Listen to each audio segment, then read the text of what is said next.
Hi,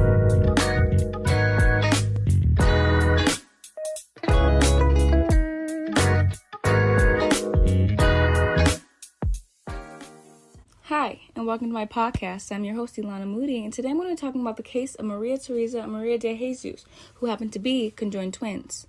I'm an identical twin myself, and the odds of that are about 1 in 250 pregnancies, but the odds of having conjoined twins are massively greater, that being the odds of 2.5 million to 1. Alba Leticia Alvarez, the Maria twins' mother, was sure enough one lucky woman. Conjoined twins are so rare that scientists haven't even discovered a verifiable answer as to why the twins conjoin the way they do, yet some believe that it's due to the splitting of a fertilized egg not finishing off.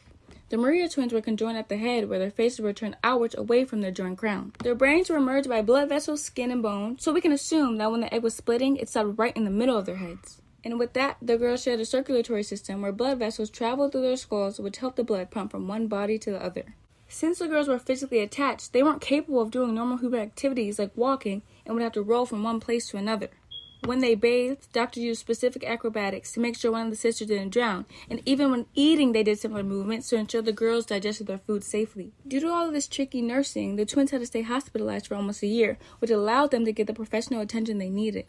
As a parent, I can imagine how heartbreaking it is to not be capable of taking care of your own babies and to hear news referring to the life they have to adjust to. All in all, the only choice parents have if they want their babies to live a life without complications like this is to let them undergo separation surgery, one of the riskiest surgeries there is. Separation surgery all depends on which organs the twins share as well as how many. For example, it's impossible for twins to conjoin at the heart to survive, even attempt separation surgery.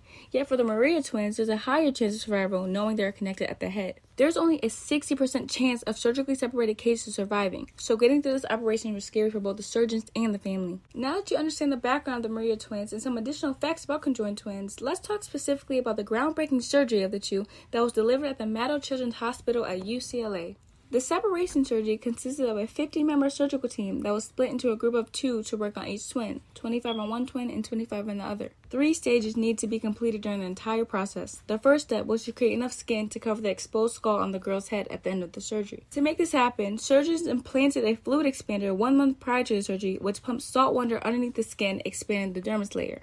Surgeons even compared this to a balloon inflating with air. The second step of this procedure was to separate the heads. The surgeons used a drill called the craniotome to carefully cut into the skull, revealing the brains and allowing them to reroute blood vessels into both of the girls' heads. Can you imagine the steady hand needed for this process? Because one wrong move, like cutting into a blood vessel, can lead to excessive bleeding, which can cause brain damage or even kill the baby. They used pressure to suppress the vessels, which made it easier for the smaller veins to soak up blood flow.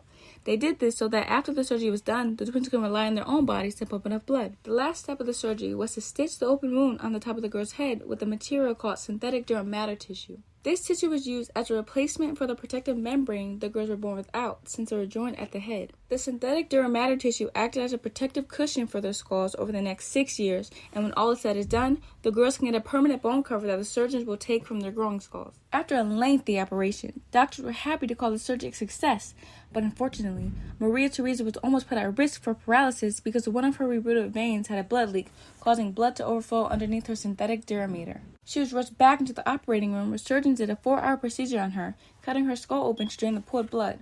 After that scare, she recovered just as well as her sister a month later. Although separation surgery has a very high chance of failing, the benefit of surviving is so worth it. The twins can happily grow up together, see face to face, walking this earth as individuals. But don't get me wrong, conjoined twins are more than welcome to be their own person, connected or not. Thank you so much for tuning in and learning about the astonishing story of the Maria twins, how they survived the 3-stage separation surgery, as well as acknowledging the hard work surgeons put into changing lives. I'll see you next time. Bye.